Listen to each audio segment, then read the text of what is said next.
4 days after I came home from surgery, with a scar along my left flank and one fewer organ than I'd been born with, my husband handed me divorce papers. He didn't know that I had already spoken to an attorney. He didn't know what I had found in his email 3 weeks before the transplant, while I was lying in a hospital pre-op bed with an IV in my arm and a consent form on the tray beside me. He didn't know that I had gone through with the surgery anyway. Not for him, and not entirely for his mother either, but for a reason that he would not understand until it was far too late to matter. And when he finally understood, the thing he lost was so much larger than a marriage that the divorce papers, in retrospect, were almost a footnote. But that is the end of the story, and the end only makes sense if you know the beginning. And the beginning was so ordinary, so genuinely warm in its surface details, that I still have trouble reconciling it with what it became. So let me start there, in the ordinary, and let you walk through it with me the way I walked through it, without knowing what was underneath. My name is Rachel, and for 7 years I was married to a man named Greg Calloway, and we lived in a 2-story craftsman house in Beaverton, Oregon, with a covered front porch and a backyard that backed up to a greenbelt, and a kitchen that I had slowly, over 5 years, made into the most genuinely pleasant room in the house. The kitchen had subway tile in a soft sage green that I had argued for against Greg's preference for white, and I had been right about the sage green in the way I was sometimes right about aesthetic things, and Greg was sometimes willing to acknowledge afterward. The kitchen also had a gas range that I had wanted since we moved in, and had finally gotten on our 5th anniversary, when Greg had surprised me with it in a way that I had found so thoughtful and so specific. He had remembered a conversation we'd had 18 months earlier, in passing, about how much I missed cooking on gas, that I had stood in the kitchen that morning in my bathrobe and cried a little. The range became the center of everything I cooked. I made things on it that I was proud of. Its presence in that kitchen was bound up, for me, with everything that word home was supposed to mean. I thought about that range a great deal in the months that followed, with a complicated emotion I still struggle to name precisely. Greg was 38, a software architect at a tech company in Hillsboro, precise and methodical, and good at the kind of thinking that requires holding many variables in careful relation to each other. He was tall, with light brown hair that was starting to show silver at the temples in a way that suited him, and the particular brand of handsomeness that improves gradually with age rather than peaking and declining. He was, at his best, a patient and attentive person, someone who listened when you talked and asked follow-up questions and remembered the answers, which is rarer than it should be. He had a dry, specific sense of humor that had delighted me at the beginning and still surfaced in quiet moments in ways that made me laugh when I least expected it. He was the kind of man you build a life with, or so I had believed for 7 years, with very little evidence to the contrary, right up until the evidence arrived. His mother, Barbara Calloway, was 64 and had been on dialysis for 3 years by the time the question of a transplant became urgent. Her kidneys had failed progressively, the result of a lifelong struggle with type 1 diabetes that had been managed but not outrun.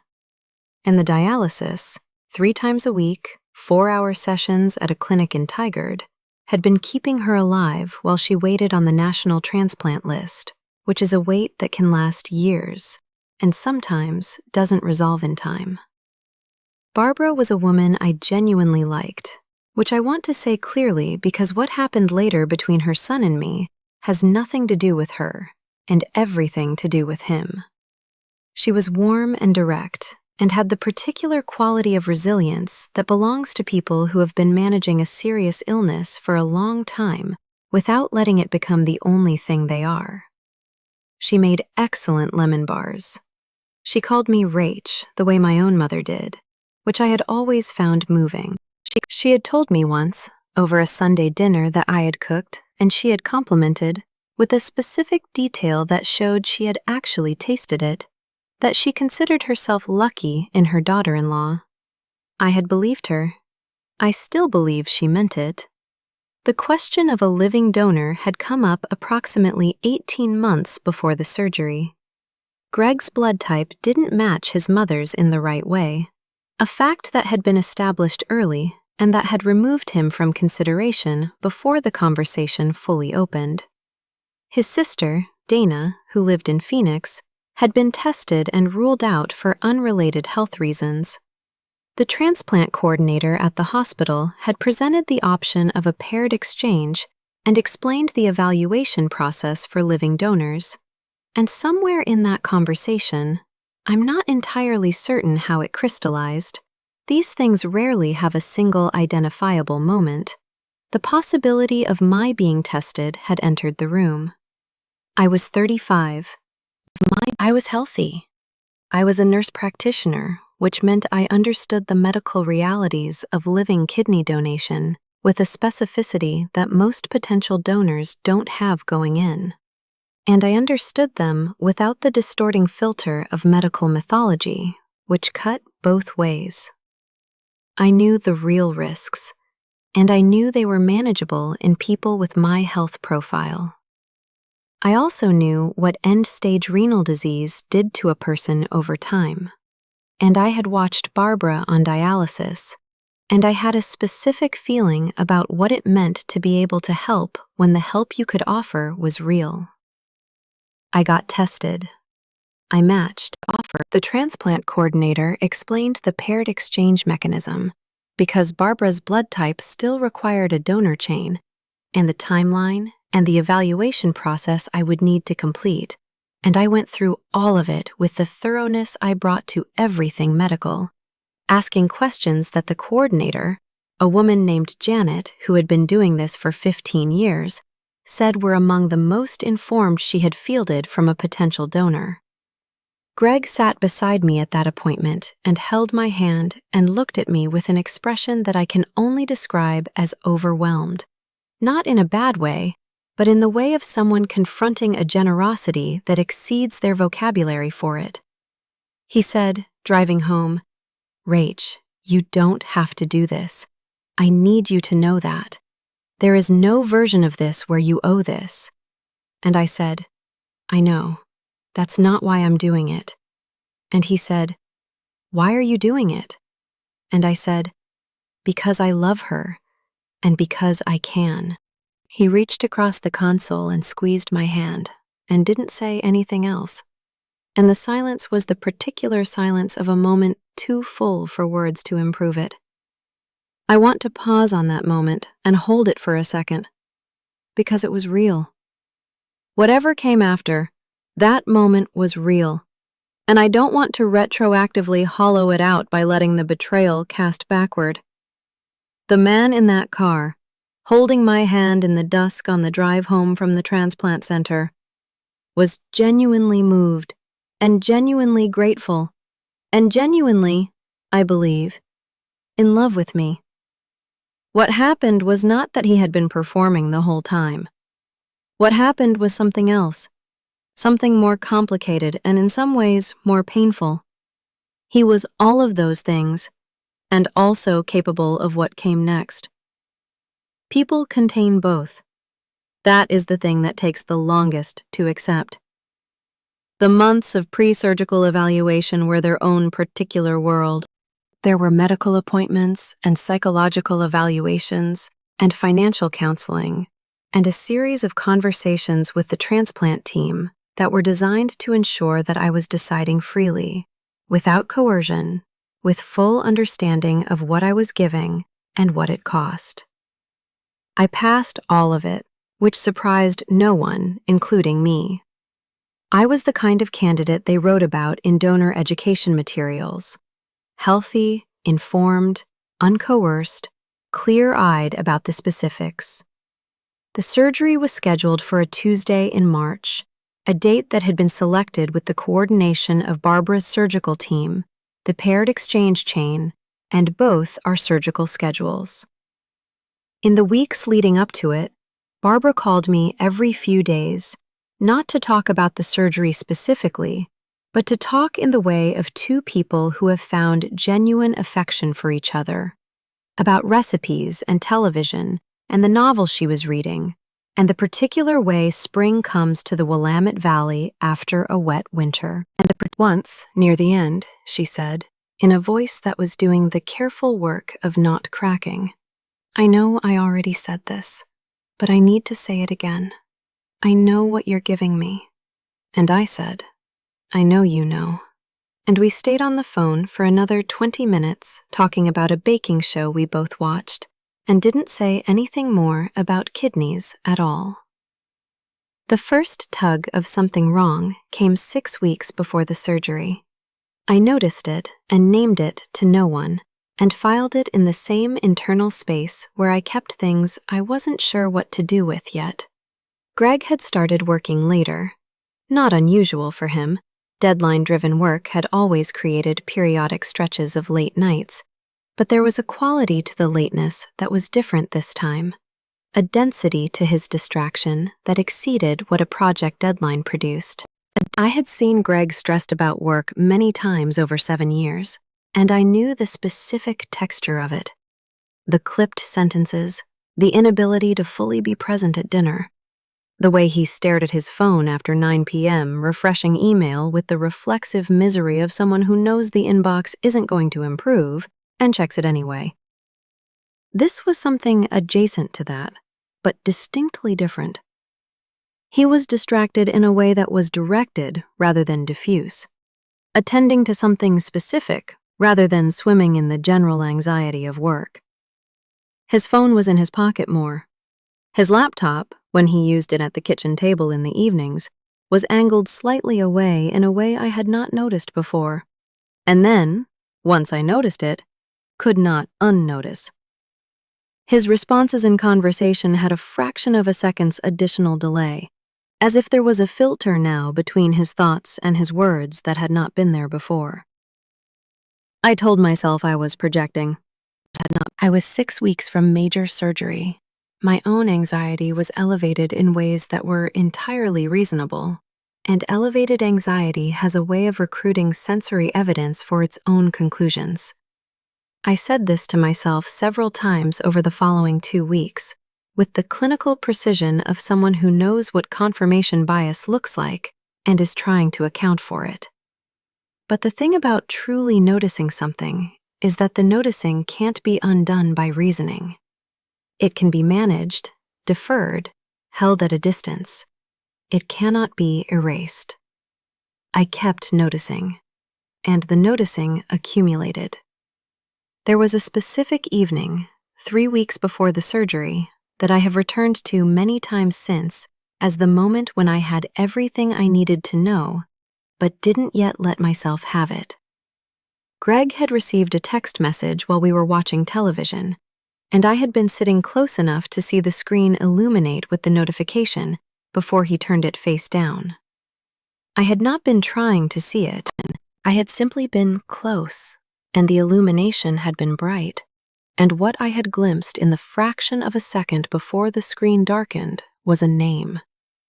Not a name I recognized immediately, not a work colleague whose name I knew, but a woman's name, first name only, Simone. Just that. A name I had never heard Greg mention, a name that arrived at 9:45 on a Tuesday evening and was immediately and carefully laid face down on the armrest. Greg excused himself to the bathroom 10 minutes later. He left the phone on the armrest. I looked at it for 30 seconds without touching it, which is the span of time it takes for a person who trusts their partner to decide whether to look, and for a person who already knows something to decide the same thing differently. I picked it up. The screen required his thumbprint or his passcode. I did not have his passcode, and the phone locked before I could do anything. And I put it back exactly as he had left it. And Greg came back from the bathroom and picked it up and pocketed it. And the evening continued as evenings did. And I lay awake until 1 in the morning, cataloging the specific evidence and running it against alternative explanations, and finding the alternative explanations less convincing with each pass. I want to tell you about the thing that was happening in my body during this period, because the body is honest in ways the mind tries not to be. My appetite had changed. Not dramatically, not in a way anyone else would have noticed, but I knew my own hunger, and it had acquired a specific hollowness that was not medical. My sleep had a new quality of fragility, as if I were sleeping on the surface of something rather than inside it, easily disturbed by sounds that hadn't woken me before. When I drove to work, there were stretches of highway I didn't remember driving, my attention having been claimed by the continuous low-level processing of a problem I wasn't consciously engaging with.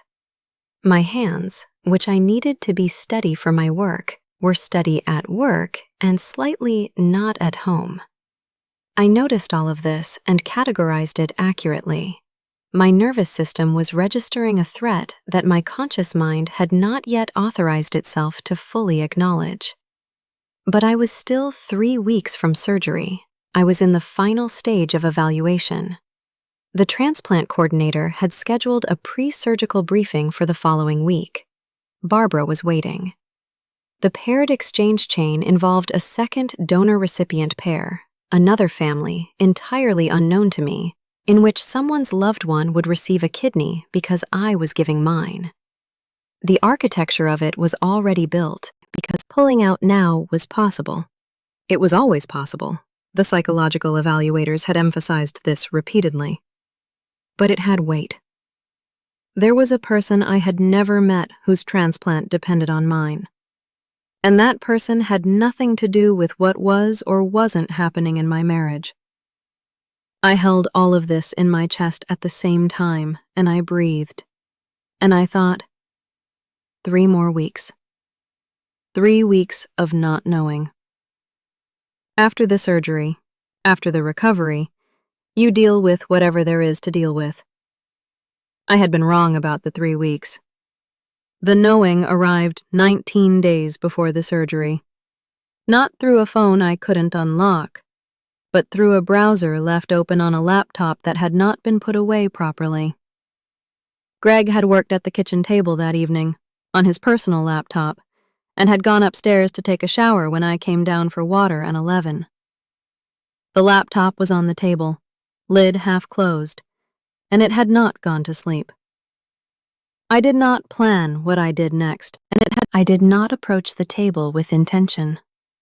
I came for water, and the screen was visible, and what I saw on it in the 2 seconds before I was close enough to understand what I was seeing was a Gmail browser tab. Not his work account, which I knew, but a personal account with an address I didn't recognize. He had been in the middle of composing something. The composition window was open, and the name in the to field was Simone. I sat down. My legs had made the decision before my brain caught up. I pulled the laptop toward me and I looked at the screen and I read the email he had been composing. And then I scrolled up and read the thread from the beginning. And the thread went back 4 months. 4 months of communication with a woman named Simone Hartley, who lived in Portland, who Greg had apparently met at a conference in September, and who he had been conducting a relationship with of a thoroughness and specificity that could not be explained by anything other than what it was. And the emails were not vague. They were detailed and personal and affectionate.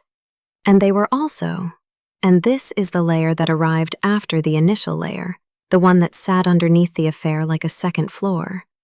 They were also practical, specific. There were discussions of logistics. There was a reference to an apartment, a specific building in the Pearl District that Simone had apparently been looking at, and Greg had apparently been helping her evaluate.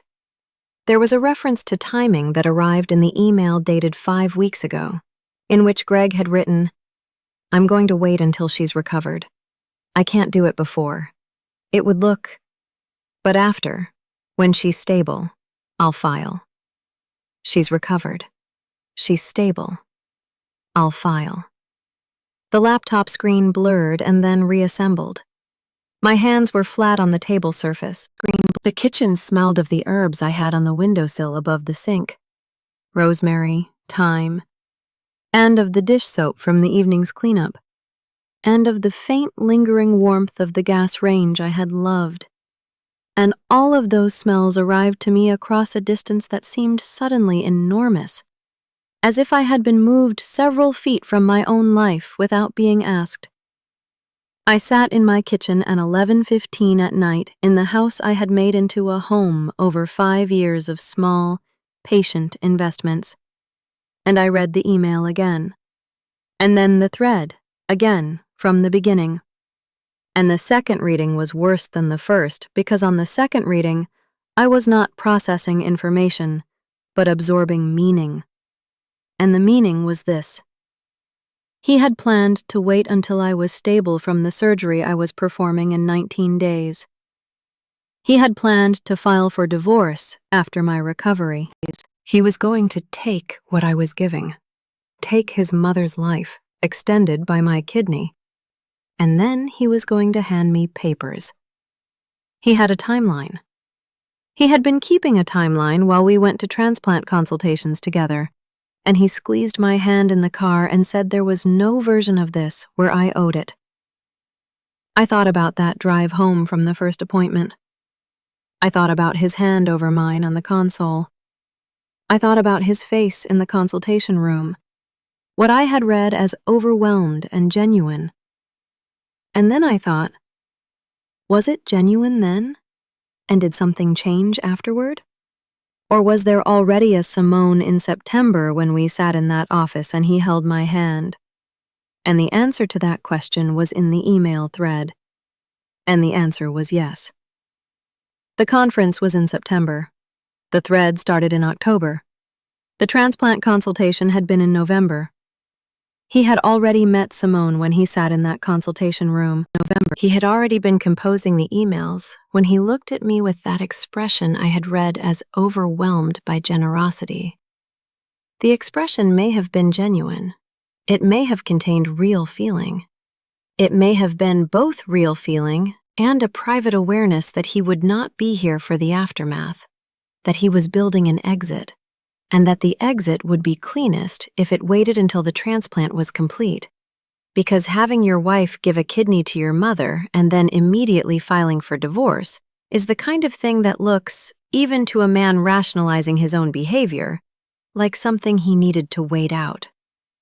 I sat at that table for 45 minutes. I did not close the laptop. I did not call anyone. I did not cry. The crying was going to come, but it did not come that night. Because what arrived before the grief was a specific cold clarity, the kind that my body seemed to produce in the moments when the situation was most serious. A biochemical triage of emotion that pushed grief down to make room for function. I thought about what I was going to do. Not just in the next hour, but in the next 19 days and the weeks after that. I thought about it the way I thought about complex clinical cases, systematically, with all the information on the table, without the luxury of pretending any piece of it was less true than it was.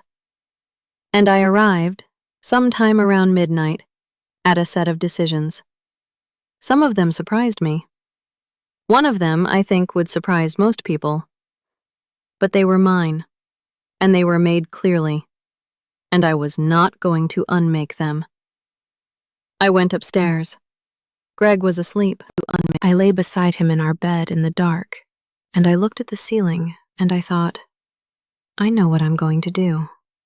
And then, underneath that thought, like a root beneath a floor, I am still going to give the kidney. Not for him. Not anymore. If any part of the original decision had been for him, it was gone now, replaced by something that had nothing to do with his gratitude or his love or his hand over mine on the console. But the paired exchange chain existed. There was a person in Portland, unknown to me, whose transplant was contingent on mine. And that person had done nothing wrong. And withdrawing from the chain because my marriage was falling apart was a decision that would harm an innocent third party for a reason that had nothing to do with them. That calculation was clean, and it was mine. And I made it in the dark beside my husband while he slept. And I kept it entirely to myself. The second decision was the one that required more planning, and I started planning it that night, working through the specifics in the careful, sequential way I worked through anything complicated. Greg had said he was going to wait until I was recovered. Fine. I was going to use that time. I was going to be exactly as recovered as he was waiting for, and when the divorce papers arrived, I was going to be entirely ready for them. And what I was ready with was going to change the financial and legal landscape of everything Greg had planned so thoroughly that his timeline would need complete revision. I called my friend Denise the next morning from my car in the hospital parking lot before my shift. Denise and I had been close since nursing school. 20 years of the particular friendship that forms between people who have seen each other in the full range of circumstances that a career in clinical medicine produces. The exhaustion, the grief, the dark humor that keeps you functional, the specific moments of grace that make the whole thing worth it. Denise was also the most practically resourceful person I knew, the kind of woman who had a list of good professionals for every situation and who treated the word prepared as both a moral value and a personal identity. When I told her what I had found, she listened without interrupting, which was unusual for Denise. She was a talker, a collaborator, the kind of person who thinks aloud. Her silence told me she understood the weight of it. When I finished, she said, "What do you need?" And I said, "A good family law attorney, before the surgery." She said, "I know exactly who." Her name is Carol Marsh. She's in Lake Oswego, and she is extremely formidable. A pause. "Are you okay?" And I said, in the voice of someone who has been a nurse practitioner for 12 years and has learned to answer that question precisely, "Not yet, but I will be." Carol Marsh's office was in a low brick building near the courthouse, with a waiting room that smelled of carpet and the particular neutrality of professional spaces. Her assistant offered me coffee, and I accepted it and held the mug with both hands. Carol herself was perhaps 50, with steel gray hair and the unhurried precision of someone who has spent years in rooms where precision was the price of admission. She shook my hand and told me to sit down and asked me to tell her everything. And I told her everything with the organized thoroughness I brought to medical documentation. Chronological, specific, without unnecessary editorializing. When I finished, she was quiet for a moment, and then she said, with the directness of someone who respected my time, "You know about the surgery date. You know he's waiting for it, which means you have approximately 5 to 6 weeks between the surgery and when he files, and you want to use that time." I said yes. "Then here's what we do," she said. What Carol laid out over the next hour was precise and thorough. The marital assets were the primary concern.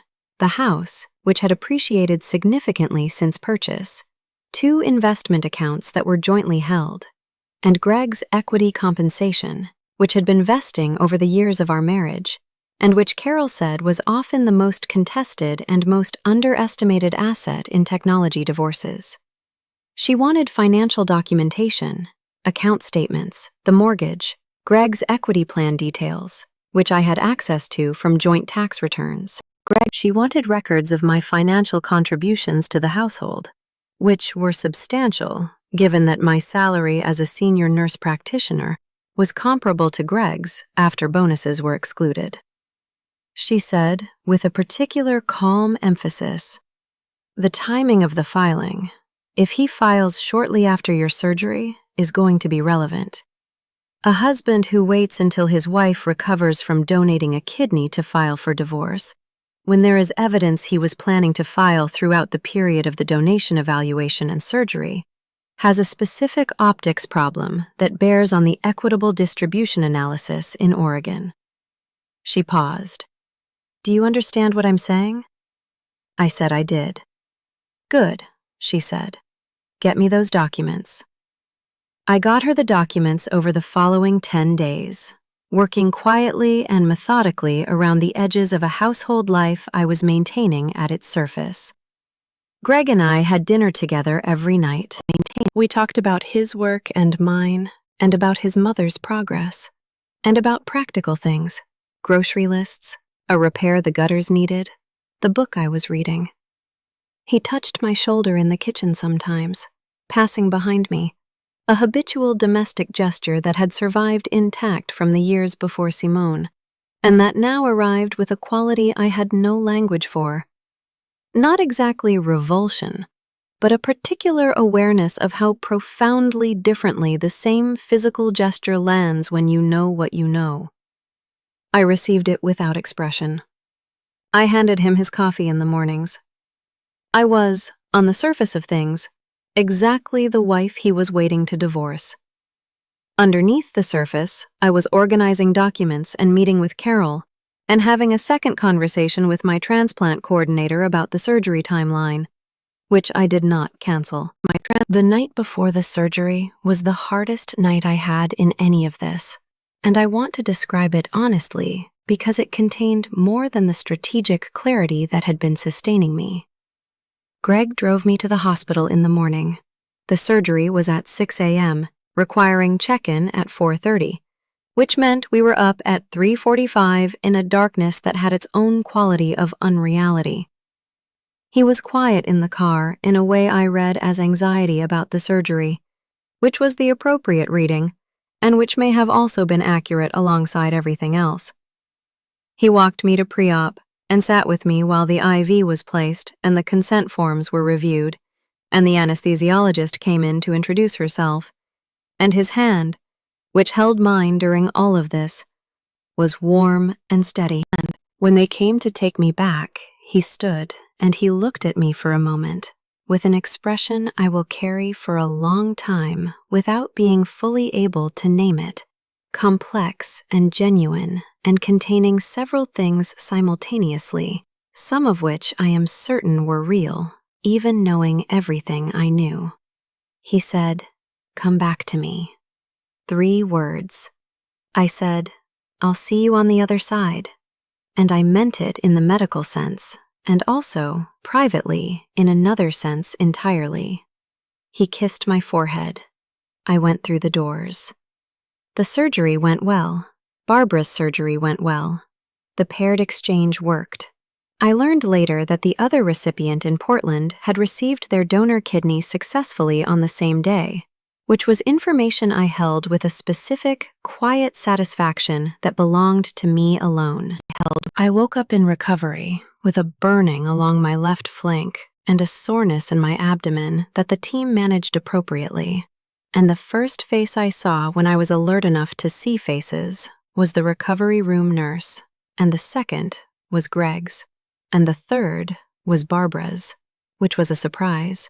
She was still in her own recovery room, but her bed had been moved to mine for a brief window, and she was pale and slightly swollen and unmistakably, genuinely joyful in the way of a person who has just been given more time. She took my hand and said, very quietly, "Rach." Just that. I said, "I know." And she closed her eyes and held my hand, and neither of us said anything else. I went home 4 days after the surgery. The recovery was what I had expected it to be. Real pain, managed with appropriate medication. Fatigue that was absolute and demanded respect. The particular vulnerability of a body that has been opened and repaired and is in the process of recalibrating. Greg was attentive in the way of someone managing a situation. Bringing meals, handling logistics, being present and helpful in a manner that was entirely consistent with the behavior of someone who was waiting for you to be well enough to receive papers. I watched him be attentive, and I was grateful for the attentiveness in the purely practical sense, and I was also, simultaneously, completing my own preparations. Carol had filed a preemptive motion requesting a full financial disclosure, which under Oregon law required both parties to exchange financial documents before any divorce proceedings could advance. A procedural move that Greg would not know about until he filed, at which point he would discover that Carol had already begun the conversation, already established the financial record, already positioned us in a way that his timeline had not accounted for. On the fourth day, Greg sat down across from me in the living room where I was resting on the couch with a heating pad and a novel I was not actually reading, and he put an envelope on the coffee table between us. He did not meet my eyes. He sat with his hands on his knees in the posture of a man who has rehearsed a version of this moment and is now discovering that no rehearsal fully prepares you for it. The envelope was from a legal firm in Portland, Hartley and Associates, which I noted, Hartley being the name I had read in the email thread 4 weeks ago, and which may or may not have been a coincidence, but which arrived with a specific irony regardless. I looked at the envelope. I looked at Greg. He was looking at the coffee table. "How long?" I said. My voice was quiet and entirely level. He looked up. Something moved across his face. "Rachel, how long has there been a Simone?" I said. "Rachel." His face changed in the way faces change when a name they expected to have to introduce is already present in the room. He went very still. "Since October," I said. "The conference in Seattle. I know about the apartment she was looking at. I know about your email saying you'd wait until I was recovered." I paused. "I know all of it, Greg. I've known for 19 days. The silence that followed was of a specific geological density. Greg's hands were on his knees, and they had gone very still, and he was looking at me with an expression that was, I want to be fair to the accuracy of it, not calculated, but genuinely undone. The expression of someone who has had the entire architecture of a plan dismantled in a single sentence and is now standing in the rubble of it trying to find footing. He said, finally, in a voice that was almost nothing, "You still went through with the surgery." "Yes," I said. "Why?" he said. Yes. The word came out raw and without the management he had been attempting. The voice of a person genuinely asking, rather than performing the question. I thought about the person in Portland, the unknown recipient whose transplant had completed on the same day as mine. I thought about Barbara's face in the recovery room, pale and joyful, saying just my name. I thought about the decision I had made at midnight on the kitchen floor after reading his emails, which had been mine completely, not a performance, and not a sacrifice in the sense of martyrdom, but a deliberate choice that belonged to my own values and not to his behavior. "Because it was the right thing to do," I said, "and because your choices don't get to determine mine." He looked at me for a long time. Then he looked at the envelope on the table. "I'm sorry," he said. "I know," I said. "Open the envelope." He blinked. I said it again, with a patience that came from having thought about this moment for 19 days. "Open it." He reached over and picked up the envelope and opened it. And inside were not the divorce papers he had put there, but the letter from Carol Marsh dated 2 weeks prior, notifying his attorney of the preemptive financial disclosure motion and attaching the initial documentation Carol had compiled. He read it. He read it again. His expression during the second reading was the expression of someone for whom a number of additional pieces are falling into place simultaneously. The scope of the financial documentation Carol had assembled, the equity compensation analysis, the contribution records, the timing notation, and the expression was, I will be honest, extremely specific and extremely satisfying to observe. "You filed first," he said. Carol filed first, I said, 2 weeks ago, while you were bringing me soup. He put the letter on the coffee table. He looked at me. I didn't know you had a lawyer. No, I said, you didn't. What followed was not a single scene, but a process. The way divorces are always a process. The accumulation of documents and hearings and negotiations and legal decisions that convert the ending of a shared life into a series of line items. But the shape of the process was determined significantly by the work Carol and I had done in those 19 days, and the shape was not the one Greg's timeline had envisioned. Carol had built a financial record that was comprehensive and, crucially, established prior to his filing, which under Oregon's equitable distribution framework positioned my contributions prominently and his concealment of the relationship, and his plans, documented in emails Carol had requested as part of discovery, in a context that the mediator found relevant to the equitable analysis. Greg's equity compensation, which had vested across 7 years of our marriage, was the largest single contested asset, and Carol's analysis of it was thorough in a way that Greg's attorney had clearly not anticipated. The settlement discussions were extended and, at times, extremely uncomfortable, and I will not pretend they were painless. But they concluded with an outcome that Carol said was among the more equitable she had achieved for a client in comparable circumstances, which I believed because Carol was not the kind of person who offered comfort she hadn't earned. There was a second twist that arrived 6 weeks into the divorce proceedings, and it arrived from Barbara. I had not been in contact with Barbara since leaving the hospital. I had sent her a brief text saying I was recovering well and that she should focus on her own recovery, and she had responded with something warm and brief, and we had left it there. I understood that she was navigating her relationship with her son in a context that was now complicated in ways I had no interest in adding to. But Barbara called me on a Sunday afternoon in May, and when I answered, she said, in a voice that was doing the careful work of not breaking, "Rach, I need you to know something. And I'm calling because if I don't, I'm going to have to live with not having done it." I said I was listening. She said, "I didn't know. About Simone. About any of it. I didn't know he was planning to leave you. I didn't know about the emails. I found out 2 weeks ago when he told me, and I have been—" She stopped. "I need you to know that if I had known, before you, if I had known any of this was happening, I never would have—" She stopped again. "What you did for me was the most extraordinary thing anyone has ever done for me. And my son—" Her voice fractured then, just once, and she held it. "My son is a fool," she said quietly. She held it. I sat with the phone against my ear, and I looked out the window of my apartment.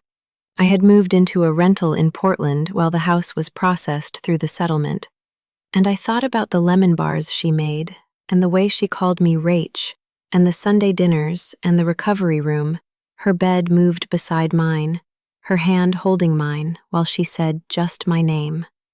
I said, "I know you didn't know, Barbara." I said it clearly and completely. "I did it for you, not for him. You need to know that too." There was a long silence. Then she said very quietly, "Thank you, Rach." And then, "How are you?" And I said, "Getting there." And we talked for another 30 minutes about nothing and everything, the way we always had, and I was grateful for it with a specific, uncomplicated gratitude that was entirely separate from anything that had to do with Greg. The third twist, the one that I had not engineered, but that arrived through the particular justice of things playing out, came from Greg's firm.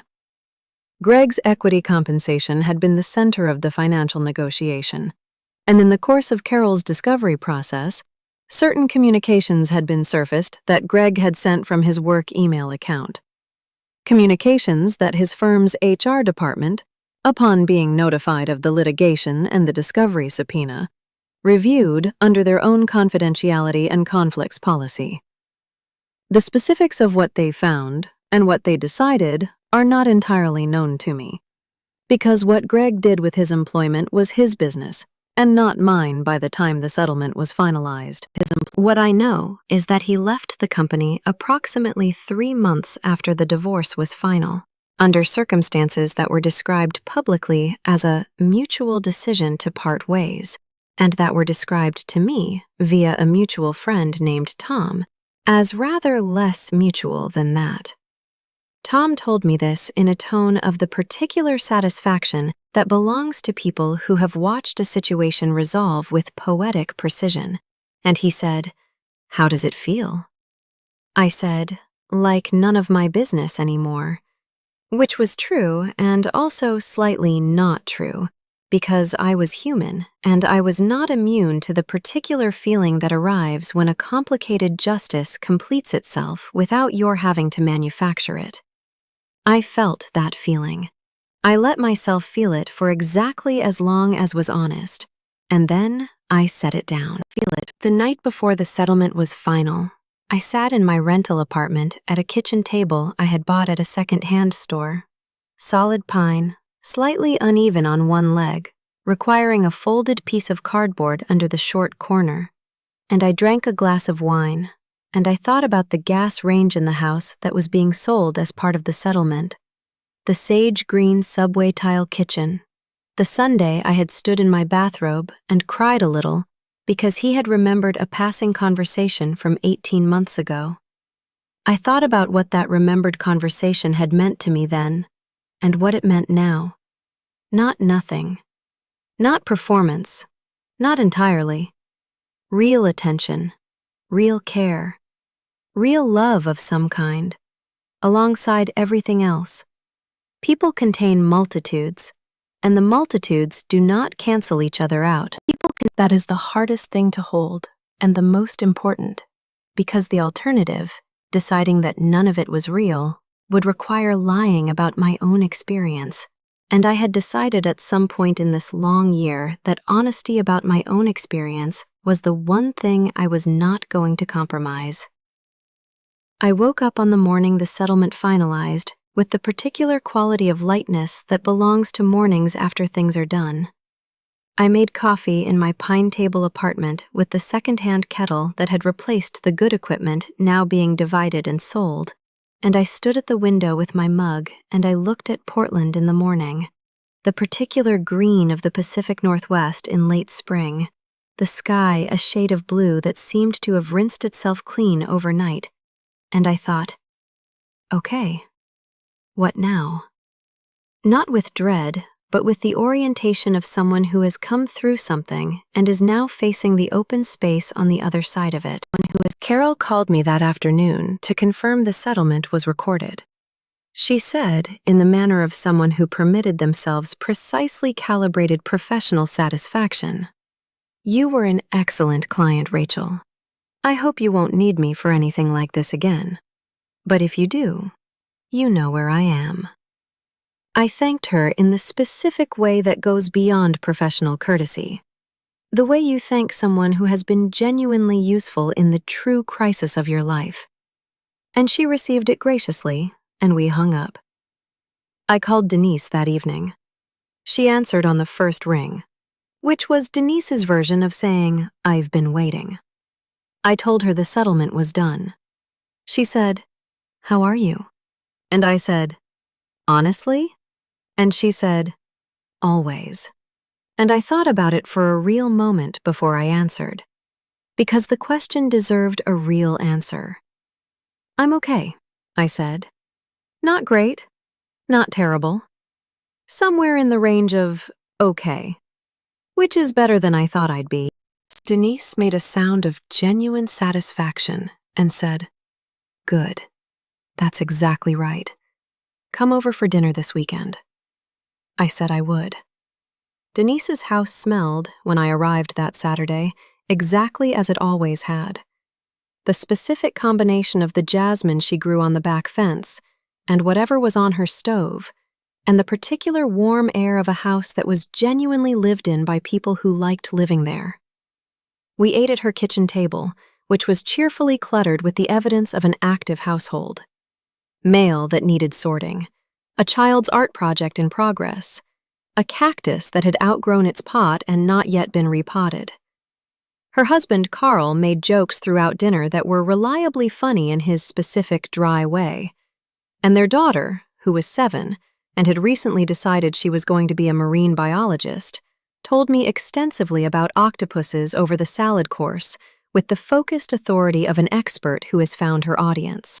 I ate and I laughed, and I was present in a room full of people I loved, and the presence felt, for the first time in a long time, uncomplicated.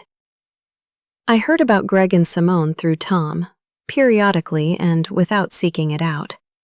The apartment in the Pearl District, which had been the plan, had not materialized in the form that had been planned. The timeline of the divorce proceedings had altered the practical landscape of what Greg could afford in the short term, and Pearl District rents being what they are, the apartment had become a more modest arrangement in a different neighborhood. Simone and Greg were, as of the last thing Tom had told me before I asked him to stop updating me, together but with what Tom described as a complicated texture. I did not ask what that meant. I did not need to know. Barbara texted me on the 6th-month anniversary of the surgery. I know she tracked the date because she had mentioned once, in the recovery room, that she was going to note it every year. Her text said simply, 6 months, thank you for my life. I held my phone in my hand, and I looked at those 4 words, and I thought about everything they contained. Not just the gratitude, which was real, but the relationship we had built before all of this, and the relationship we were building after it, carefully and honestly, completely separate from the marriage it had originally been part of. I texted back, 6 months, you're doing the living. That part's all you. She sent back a single small heart emoji, and then, 15 seconds later, a picture of the lemon bars she had apparently just made, photographed on her kitchen counter. I laughed out loud in my apartment. I saved the photograph. The scar along my left flank had faded by then to a thin white line, barely visible, the kind of scar that only shows in certain light. I saw it every morning when I dressed, a marking of something real, a physical record of a decision I had made freely and would make again. I had thought, in the months immediately following the surgery, that the scar would carry the weight of everything that had happened, the betrayal, the loss, the particular grief of a marriage you believed in and then had to dismantle. But it didn't carry those things. It carried only what it was, the record of a body that had done something generous and survived it. The betrayal had its own place, separate and diminishing. The scar was just mine. I found a new apartment that fall. Not a rental, but a purchase. The first home I had ever bought entirely in my own name. A 2-bedroom unit in a building in northeast Portland with hardwood floors and south-facing windows, and a kitchen that was, in its bones, a good kitchen. The kind of kitchen with potential. The first thing I did, 2 weeks after moving in, was have a gas line installed. The second thing I did was buy a range. Not the same brand as the one in the house that had been sold. I wanted something entirely new, without the weight of any previous associations. I chose it myself, researched it myself, paid for it myself, and when the delivery crew left and I stood in my kitchen with the new range where it needed to be, and the late afternoon light coming through the south windows and the smell of my coffee maker running its first cycle in the new space, I cooked dinner. A real one. The kind that takes an hour and produces something worth the time. The kind I had always made on a gas flame because I needed the responsiveness, the immediacy, the honest relationship between heat and what you were doing with it. I stood at my own range in my own kitchen and I cooked, And when I sat down to eat it, I thought, this is mine. The range, the kitchen, the apartment, the evening, the meal. All of it entirely mine. And it was enough. It was more than enough. It was, in its ordinary completeness, exactly everything.